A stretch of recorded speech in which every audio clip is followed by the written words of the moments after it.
Why did the most desired woman on earth spend her final years convinced she was being hunted? Why did she whisper to friends about shadowy figures and tapped phones, a terror that went far beyond the prying eyes of the press or the interest of the White House? The world has been fed a simple story, a tragedy of celebrity, lovers, and pills. But that is a lie. The real monster in Marilyn Monroe's life wasn't a president or a studio head. It was a ghost that lived in her own blood, a phantom she saw staring back from her own mirror. The truth isn't buried in FBI files. It's locked away in the cold, sanitized records of a California asylum under the name Gladys Pearl Baker, her mother. The official narrative has been surgically cleansed. It tells of a distant, troubled mother, a footnote in the epic of Marilyn Monroe. But for the child who was once Norma Jean Mortensen, Gladys wasn't a footnote. She was the entire preface, the author of a fear so profound it would dictate every move Marilyn ever made. Before the Klieg lights, before the diamonds, before the name, Marilyn Monroe, was ever even conceived, there was the chaos of a childhood spent in transit, a blur of 11 foster homes, each with its own set of rules, its own strange beds, its own temporary smiles. Norma Jean became a specialist in survival, a chameleon learning to be whatever the world demanded, just to feel a fleeting sense of safety. She learned that love was conditional, that homes were temporary, and that the one person who was supposed to be her anchor was herself adrift on a dark, violent sea. Gladys would appear and disappear from her life like a specter. A flash of brilliant, unstable energy, a new dress, a confusing embrace, and then silence. The silence was the worst part. It was in the silence that the ghost grew. Then, in 1934, the silence became a scream. Gladys suffered a complete psychotic breakdown, a violent episode that saw her dragged from her home, kicking and raving, by men in white coats. She was diagnosed with paranoid schizophrenia, a life sentence in the brutal, unforgiving world of mid-century mental health care. For 9-year-old Norma Jean, it was the moment the world shattered. Her mother was gone, erased from her life, locked behind brick walls and iron gates, branded with a word the child couldn't understand but could feel in her bones: mad. From that day forward, Norma Jean began a frantic, lifelong performance. She created a new person, a dazzling creature of light and laughter, named Marilyn Monroe. This new woman was everything Gladys was not. She was in control, she was adored, she was powerful. She built a fortress of fame and glamour around herself, hoping the high, glittering walls would be strong enough to keep the ghost out. But the ghost wasn't outside the walls. It was already in the castle. The world saw a sex symbol. Her psychoanalysts saw a deeply insecure woman desperate for a father figure. But a handful of her closest confidants saw something else.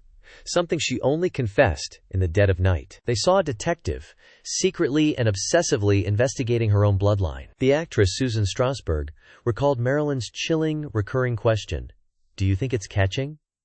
She wasn't talking about a cold. She was talking about her mother's madness. She devoured medical textbooks, grilled her doctors, and cross-referenced her own bouts of depression and anxiety against the clinical symptoms of schizophrenia. She was building a case against herself. This fear was her secret director, her silent co-star in every scene. Every forgotten line, every spell of insomnia, every wave of panic before stepping onto a set was not just stage fright. To her, it was a symptom, a harbinger. It was the genetic time bomb she believed was ticking in the center of her soul, a countdown to the day she would become her mother. She kept Gladys hidden, a secret shame tucked away in sanitariums, paying for the best care money could buy from a terrified distance. It was an act of both love and self-preservation. She was keeping her mother comfortable, yes, but she was also keeping her contained like a virus.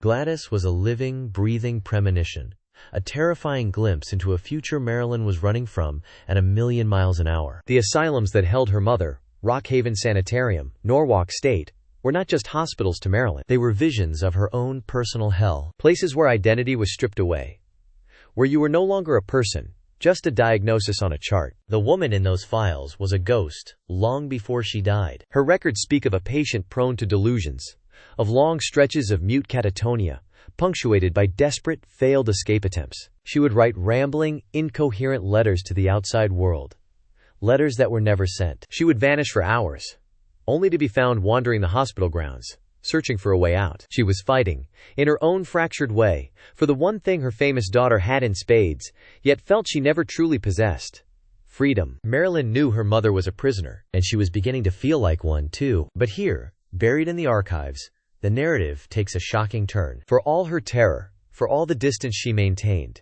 Marilyn didn't just fear her mother, she identified with her. In 1953, at the height of her fame, Gladys staged one of her most audacious escapes from Rockhaven. She fashioned a rope from torn bedsheets, just like in the movies, and lowered herself from a second-story window, disappearing for days before being found, confused and frightened, miles away. The press, of course, never heard a word of it, but Marilyn did, and one has to wonder what she thought. Did she see a madwoman's desperate act? Or did she see a woman, trapped in an institution against her will, using every ounce of her cunning to break free? An act of rebellion not so different from Marilyn's own battles against the suffocating contracts of 20th Century Fox. Was she looking at her mother's madness? Or was she looking at a mirror of her own desperate desire to escape the prison of her own fame? The line between them was becoming terrifyingly thin. In February of 1961, the line disappeared entirely. After a breakdown following the collapse of her marriage to Arthur Miller and the grueling production of The Misfits, Marilyn was tricked by her own psychiatrist into committing herself to the Payne Whitney Psychiatric Clinic in New York. She thought she was going for rest and recuperation. Instead, she found herself locked in a cell with padded walls. The fortress had been breached. The ghost had won. Her worst nightmare had come true. She was no longer Marilyn Monroe, the world's biggest movie star. She was inmate number 7. She was stripped, sedated, and isolated. In a desperate 6-page letter she later wrote, she described the horror. The cold, authoritarian nurses, the lack of privacy, the barred windows that looked out onto a world that no longer seemed real. She described being carried to her room like a piece of meat, her pleas and protests completely ignored. She had become, in every way that mattered, her mother. A woman with no name, no power, and no voice. A crazy person. Her fame was useless here. Her power was an illusion. She was trapped in the very system she had feared her entire life, the system that had swallowed Gladys whole. In a moment of sheer primal panic, she located a chair, lifted it, and smashed it against her window, screaming for help, for anyone to hear her. It was a scene straight out of her mother's medical file. The performance was over. This was not a movie. This was a genetic prophecy being fulfilled in a locked ward on the 5th floor. It was Joe DiMaggio who saved her. Not her analyst, not her Hollywood friends, but the one man who still saw her as Norma Jean. He stormed the hospital, demanding her release, threatening to tear the place down brick by brick if they didn't let her go. He got her out, but the damage was done. 4 days in Payne Whitney had confirmed Marilyn's deepest, most unspeakable terror. She had seen the other side. She knew, now, how easily the world could erase her.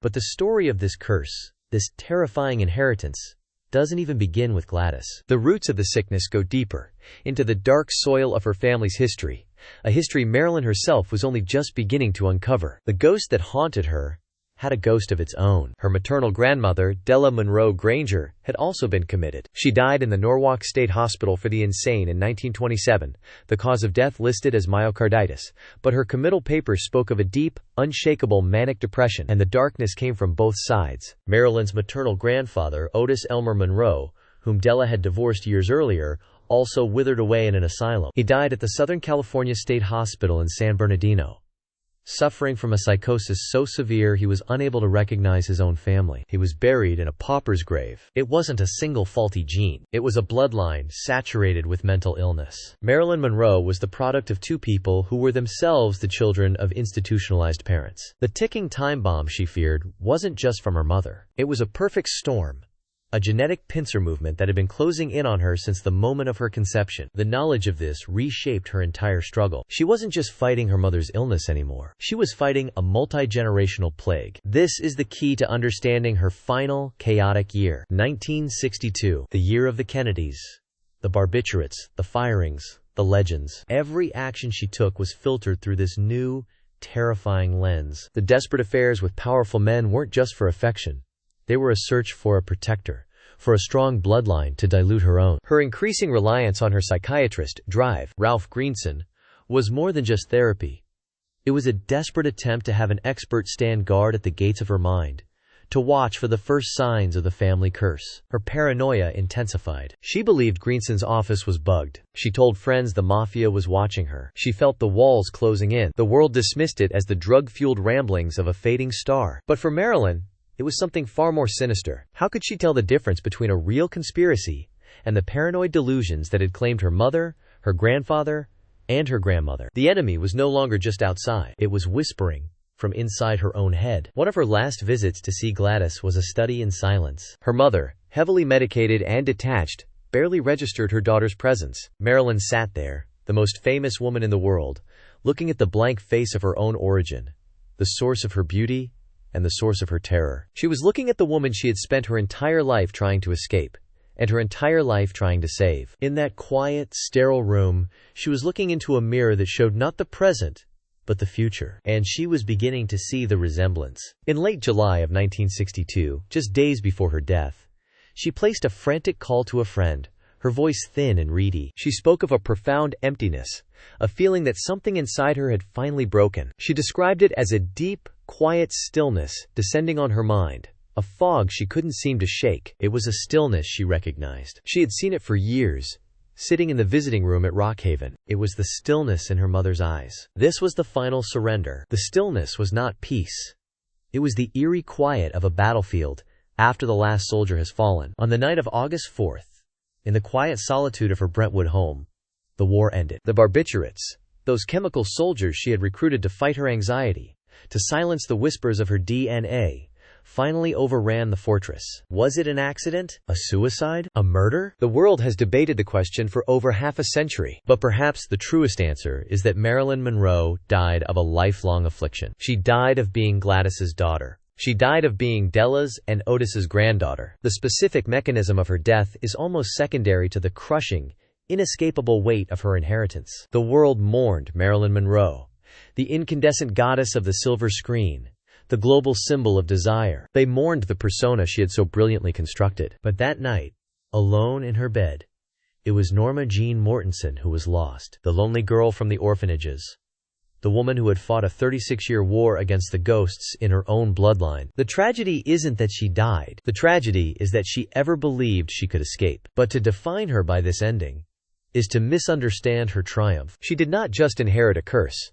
She built an immortal legend on top of genetic quicksand. For every moment of terror, she gave the world an equal moment of joy. For every doubt that haunted her, she projected a confidence that inspired millions. She wasn't a fragile victim who broke. She was a warrior who fought an unwinnable war and held the line, dazzling the entire world, for 36 heroic years. The story of Marilyn Monroe is not just the story of Hollywood. It is the story of a battle fought in the quietest corners of the human mind, against an enemy you can never see. It's a reminder that behind every icon, there is a person. And behind every legend, there is a truth far more complex and heartbreaking than we could ever imagine. To uncover more of the real stories behind the greatest names in history, to walk the boulevards where myths were made and broken, subscribe to Boulevard_of_Monroe. The truth is waiting.